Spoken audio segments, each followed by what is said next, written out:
Gold, trusted gold buyers. మీరు తాకట్టు పెట్టిన బంగారాన్ని విడిపించి ఈ రోజు ఉన్న మార్కెట్ ధరకు కొనబడను. ఇప్పటివరకైతే నేను సపోర్ట్ తీసుకోలేదు. మేబీ ఒకవేళ నేను బిగ్ బాస్కి వెళ్తే నా ఇల్లు గడవాలి, రెంట్ గడవాలి కాబట్టి అక్కడ ఉన్నాను మన చెల్లెని చూసుకోమని చెప్పాను. She's ready to take up. నేను ఏమంటా అంటే, నువ్వు మా పైన డిపెండ్ అవ్వద్దు, నీకు చేసేదంతా చేసేసిన, నీది నువ్వు చూసుకో, మేము నీ పైన డిపెండ్ అవ్వము, ఎవరెవరికి బర్డెన్ అవ్వలేరు. సో చెల్లిది నాకు తెలిసి లోన్ పెట్టి చదివించారు కదా, అవును. అదంతా మీరే క్లియర్ చేసుకున్నారు? అంతా నేను క్లియర్ చేయలేదు. ఒక 1.2 ఇయర్స్ వరకు నేను సపోర్ట్ చేశాను. లోన్ కడుతూ తనకి ఒక పార్ట్ టైం వచ్చి తను కొంచెం సెట్ అయ్యి, తను వెళ్ళిన 2 monthsకి డాడీ చనిపోయింది. అది కూడా చిన్నదే. అప్పుడు ఇవంతా జగలైపోయి చాలా అయింది.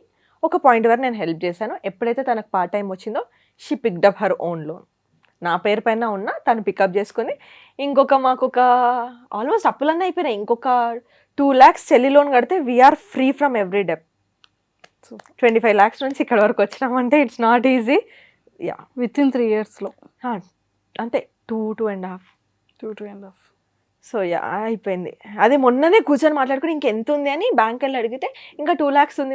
అంతేనా, ఇప్పుడు ఎంత ఈజీ అనిపిస్తుంది. 2 lakhs అయినా సరే అయిపోతుంది, అసలు పెద్ద భారం పోతుంది. ఇంకేం లేదు. ఇక్కడ నుంచి ఆ 2 lakhs తర్వాత మేము సంపాదించుకునేదంతా మా సేవింగ్స్కైనా ఫ్యూచర్ ఇన్వెస్ట్మెంట్స్కైనా ఉంటుంది తప్ప అప్పు ఉండదు. మైనస్లో లేము. I'm very happy for that. నాకు కూడా నేను సూపర్ అను గారు, సూపర్. ఎంత హ్యాపీ ఉందంటే, మీరు ఎంత హ్యాపీ ఉన్నారో తెలియదు కానీ చెప్తుంటే ఫెల్ సో మచ్ హ్యాపీ అనమాట. ఓకే, సో యాక్టింగ్ ఇంట్రెస్ట్ ఉంది? యాక్టింగ్ ఇంట్రెస్ట్ లేదు మంజుష గారు. ఎవరైనా నాకు చెప్పి ఇట్లా చేయాలి, నన్ను ఎవరైనా డైరెక్ట్ చేసి ఓపికగా చెప్పారనుకో ఎక్స్ప్లోర్ చేయడం ఇంట్రెస్ట్ ఉంది. కానీ పర్టికులర్గా యాక్టింగ్ చేయాలి యాక్ట్రెస్ అవ్వాలనేది అయితే లేదు. లేదు, ఓన్లీ యాంకరింగ్. సీట్కే బాంబ్ పెట్టాలి. వచ్చేయండి, పర్వాలేదు. బాంబ్ లాగా. Yeah, so waiting. మీ అందరిని చూసి చాలా నేర్చుకున్నాను. మీ షోస్, మీ యాంకరింగ్స్. నేను ఇప్పుడు శ్రీముఖిని కూడా లోపల చూసి, అరే అవును కదా, అంటే నా స్టైల్ ఇది కదా, ప్రొఫెషనల్ యాంకర్స్ ఓకే ఈ ఎలిమెంట్లో ఇలా తిప్పాలేం. అక్కడ అందరు గేమ్లో ఏం అబ్జర్వ్ చేస్తారో నేను మాత్రం శ్రీముఖిని, ఓ అచ్చా పాపం ఇన్ని గంటలు నిల్చోవాలా వీళ్ళు, ఓకే శ్రీముఖికి ఉన్న ఎఫర్ట్ ఇది, ఇంత హీల్స్లో ఇంతసేపు నిల్చొని ఇంతమందిని మేనేజ్ చేయాలి, అప్పుడప్పుడు షో అటు ఇటు అవుతుంటుంది, she need to be very attentive, like వెంటనే టర్న్ చేసేస్తుంది గేమ్ని. ఆ గ్యాప్స్ ఫిల్అప్ చేయడం ఏదైతే ఉందో, ద వే షీ హోల్డ్, అవన్నీ అంటే ఒక్కొక్కరిని చూసి అట్లా నేర్చుకుంటాం. ఇప్పుడు మిమ్మల్ని చూస్తే నాకు ఒకలాగా అనిపిస్తుంది. When I compare to all the other people, మీ ఇంటర్వ్యూస్ చూస్తే you wanted to bring so much positivity to the show. నాకు అనిపిస్తుంది ఏదో టీఆర్పీ కోసం వాడామా అన్నట్టు ఉండదు మీరు చూసినప్పుడు. అందుకే మీరు అడిగితే నేను వెంటనే వచ్చేస్తున్నా నేను అని. సో చాలా కనెక్షన్ అనిపిస్తుంది. అట్లా నేను ఒక్కొక్కరిలో ఒక్కొక్కటి. సో ఇంప్రూవ్ అవుతున్నా, చూస్తున్నా, ఇంకా నేర్చుకునేది నిలబెట్టుకునేది చాలా ఉందని నాకు అర్థమైంది. Let's work it on that maybe future. 100% నేనైతే చాలా స్ట్రాంగ్ గా కోరుకుంటున్నాను. మంచి హోస్ట్, మంచి anchor, pre release events, everything already చేశారు కదా విజయ్ యాంటోనీ గారిని. అదైతే సర్ప్రైజ్ నాకు ఉంది. అసలు బుట్ట బొమ్మలా రెడీ అయ్యి తెలుసా, పెద్ద యాంకర్ కేసినాడు. చాలా అచీవ్మెంట్ లాగా అనిపించింది. నేను సోషల్ మీడియా వరకే చేస్తా కదా కాంటెంట్. వాళ్ళు నాకు స్పిరిట్ మీడియా వాళ్ళు నాకు కాల్ చేసి, లేదు మీరే చేయాలి, కొంచెం డిఫరెంట్గా చేయాలి అనుకుంటున్నాము, మాకు ఇట్లా క్రియేటర్స్ నుంచి కావాలనుకున్నప్పుడు ఆల్రెడీ నేను రానాకు చేశాను కదా, వాళ్ళకి ఐడియా ఉంది, మాకు మీరే కావాలని టైం లేదు సార్, మరి ఇంత రాత్రి చెప్తున్నారు రేపు కదా అని అంటే, లేదు మీరే రావాలి చూడండి అది అని అంటే, అదైతే without preparation just we went, వెళ్ళాము, అయింది. గుడ్ థింగ్ ఏంటంటే ఇదే విజయ్ యాంటోనీ గారికి మార్గన్ ప్రమోషన్స్ 2 months బ్యాక్ చేసినప్పుడు సార్ దగ్గర నేను విపరీతమైన స్కిల్స్ వాడాను అనమాట.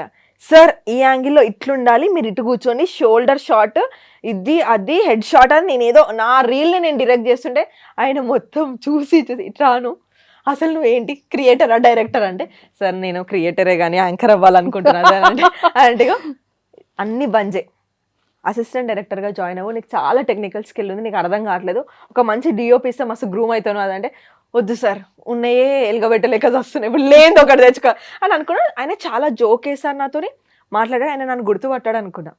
నేను వెళ్ళి కూర్చోగానే he was like, hey my assistant director ఇక్కడ ఏం చేస్తున్నావు అని అన్నాడు. ఐఎమ్ టుడేస్ హోస్ట్ అని చెప్పగానే ఆయన ఎంత హ్యాపీ ఫీల్ అయ్యాడంటే, ఇదంతా మెంట్ టు హ్యాపెన్ ఏమో అని అనిపించింది ఆయనకి. చాలా పొగిడాడు, ప్రొడ్యూసర్కి చెప్పాడు, చాలా టాలెంటెడ్ సార్, నేను ఎక్స్పెక్ట్ చేయలేదు, అమ్మాయి 2 months బ్యాక్ చెప్పింది యాంకర్ అవ్వాలని, నన్నే హోస్ట్ చేస్తుంది సార్ నాతో చెప్పి అని చెప్పి చాలా హ్యాపీ అనిపించింది. మేనిఫెస్టేషన్. ఇది అసలు కంప్లీట్ గా ఒక మెమరబుల్ ఇదంతా మూమెంట్. జరుగుతుంటే రానా గారు ఏమవుతుందని చూడడానికి వచ్చారు. కెమెరా వెనకాలకి హాయ్ చెప్పి వెళ్ళారు. యా రానా గారు నాకు హాయ్ చెప్పారు అని. అప్పుడు కదా డిసెంబర్ లో హోస్ట్ చేసా. హ్యాపీ అనిపించింది. సూపర్. సో మొత్తానికి చూసారా, భగవంతుడు అన్ని బ్లెస్సింగ్స్ ఇస్తున్నాడు. Yeah. అది మీకు తెలుసుకోవాలి one by Yes. One. Maybe ఇప్పటి వరకు అగ్ని పరీక్ష క్లోజ్ అయ్యి విత్ ఇన్ వీక్ అయిపోయింది. ఆల్మోస్ట్ 10 కి దగ్గరలో ఉంది, 10 Yes, days కి yes. Near by. A channels promotions చేయలేదు మీరు. అవును. ఇన్స్టాలో మీ వీడియోస్ ఏవో పెట్టుకుంటున్నారు తప్ప యా ఎక్కడ ప్రమోటింగ్ లేదు, ఎక్కడ ఇది లేదు. అంటే కంప్లీట్ గా లక్ ఎలా ఉంటే అలా ఉంటుంది. రేపు అనేది ఏం జరగాలి చేయొద్దు ఉంటే అనేది అలా నాది. జరుగుతుంది అనేటట్టు ఫ్రీగా వదిలేశారు. అంటే So- కేర్లెస్నెస్ అని కూడా కాదు, కానీ ఇది ఇంకా అగ్ని పరీక్షనే. మనం హౌస్ లోపల లేము. నాకేమనిపించిందంటే విపరీతమైన ప్రమోషన్స్ చేసేసి లేకపోతే పిఆర్స్ని పెట్టేసుకొని లేకపోతే పెద్ద పెద్ద ఏమైనా చేసేసుకున్నా కూడా ఫోర్సబుల్గానే లోపలికి వెళ్తానేమో, కానీ అక్కడ సస్టైన్ అవ్వాలంటే ఆర్గానిక్ ఆడియన్స్ ఓటింగే కావాలి. మళ్ళీ హాట్స్టార్లో ఓట్లు వేయండి రా అని అంటే ఇన్స్టాగ్రామ్లో ఓట్లు వేసి అనలైజ్ చేసుకుంటున్నారు, వీళ్ళు 1 వీళ్ళు 2 వీళ్ళు 3 అని. అది నాకు కొంచెం ఆశ్చర్యం అనిపించింది. ఇక్కడ కాదు ఓట్ చేయాల్సింది, హాట్స్టార్లో. But that is fine. నేనేమనుకున్నానంటే నిజంగా జనాలకి పంపించాలని ఉంటే I will be in the show, లేదు అంటే I will be outside ఇంకో విధంగా అప్రోచ్ అవుతా జనాలని. ఇంకో క్రియేటర్ గానో యాంకర్ గానో లేకపోతే ఇంకోలాగా ఎంటర్టైన్ చేస్తూ ఉంటాను. వాళ్ళకి లేదు అంటే నేను ఫోర్స్ చేసినా అవ్వదు కదా అది. అనుగారు మీరు మంచిగా రివ్యూస్ చేస్తూ ఉంటారు. లాస్ట్ బిగ్ బాస్ కూడా మీరు మంచి అవును. రివ్యూస్ ఇచ్చారు. Hmm. So if in case Bigg Boss షోలో మీరు లేకపోయినట్లయితే బిగ్ బాస్ రివ్యూస్ ఇస్తారా ఈ సీజన్? మాక్సిమం ఇచ్చే ఛాన్సెస్ ఉన్నాయి గట్టిగా. కాకపోతే వెళ్ళకుండా నాకేమైనా వర్క్ లోడ్ ఎక్కువయ్యి షూట్స్ వచ్చేసి మేజర్ ఆపర్చునిటీస్ ఏమైనా వచ్చినాయంటే మేబీ చేయలేకపోవచ్చు, కానీ లేదు ఏమన్నా రాలేదు అని అంటే కంటెంట్ కోసం మాత్రం లోపల ఉన్న 14 లేకపోతే 5 అందరి గురించి నాకు తెలుసు. జాగ్రత్త గైస్, నాకు తెలుసు మీరు లోపల ఉన్నప్పుడు. సో యా, రివ్యూస్ అయితే ఇస్తాను. I'm not a biased reviewer అంటే ఏంటి నా దృష్టిలో, ఒకనికి టైం లేదు ఎపిసోడ్ చూడనీకి. అరే పలానా అమ్మాయో పలానా అబ్బాయో వీడియో చూసేస్తే ఇన్ షార్ట్ ఏం జరిగిందో అర్థమైపోతుంది రా అని. సో మనం అందరం బ్లేమ్ చేస్తున్నాం కదా, people are blaming the show కదా, స్క్రీన్ స్పేస్ లేదు, అది లేదు, ఇది లేదని మీరే అంటున్నారు కదా. మరి రివ్యూ ఇచ్చేటప్పుడు మీరెందుకు ప్రతి కంటెస్టెంట్కి స్క్రీన్ స్పేస్ ఇవ్వట్లేదు? అది కూడా ఓన్లీ వన్ సైడెడ్ ఎందుకు చాలామంది ఇట్లా మాట్లాడతారు. బయాస్డ్గా కాకుండా తప్పు చేస్తే తప్పండి, రైట్ చేస్తే రైట్, ఇది నా ఒపీనియన్ అనిపించిందని చెప్పండి. కానీ ఎవరినో లేపాలనో ఎవరినో తొక్కాలనో ఇండైరెక్ట్గా మీ చేతిలో ఆడియన్స్ ఉన్నారని వాళ్ళని పప్పెట్స్ని చేసి మీరు ఆడిస్తున్నారు చూడండి, దట్ ఈస్ రాంగ్. ఆడియన్స్కి నేను ఏం చెప్తా అంటే, నేను రివ్యూ ఇచ్చినా ఇంకొకరు రివ్యూ ఇచ్చినా, ఎంత పెద్ద టాప్ రివ్యూయర్ అయినా, ఎంత పెద్ద టాప్ హీరో రివ్యూ ఇచ్చినా కూడా మీకు ఒక మైండ్ ఉంది, మీకంటే ఒక ఒపీనియన్ ఉండాలి. ఎవరో రివ్యూయర్ చెప్తే మీ ఒపీనియన్ని డైల్యూట్ చేసి అటు టర్న్ అవ్వాల్సిన అవసరం లేదు. నన్ను మీరు హేట్ చేయండి ఆర్ లవ్ చేయండి, కానీ నేను రియాలిటీ చెక్కే ఇస్తాను మీకు అనిపించిందా మీరు నన్ను అనండి, తీసుకుంటా. కానీ ఎవరో అన్నారని మీరు డైల్యూట్ చేస్తున్నారు చూడ, అది చేయకండి. You are also in the game. Audience కూడా బిగ్ బాస్ గేమ్లో ఉన్నారు.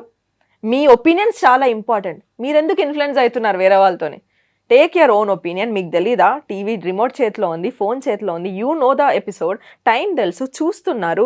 మీకు కూడా ఒక్కొక్క పర్సనాలిటీ గురించి మీకంటూ ఒకటి ఉంటుంది కదా, మీరు ఎక్స్ప్లోర్ చేయండి జనాలని. కానీ ఎవరో రివ్యూస్ ఏదో చెప్తే అక్కడ ఏమవుతుందంటే, రివ్యూస్ చెప్పడం తప్పు కాదు, ఆ చెప్పే ప్రాసెస్లో కొంతమంది సెల్ఫిష్గా కొంతమంది వైపే వాడుతున్నారేమో అని నాకు అనిపించింది. ఇది ఇయర్ గురించి మాట్లాడట్లేదు, ఎవ్రీ ఇయర్ నేను చూస్తున్నాను.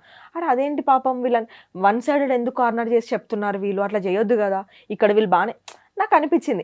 మీరు వింటున్నా కొద్దీ మీరు వినాలనుకున్నదే చెప్తారు తప్ప నిజంగా అక్కడ జరిగింది రివ్యూయర్స్ చెప్పారేమో.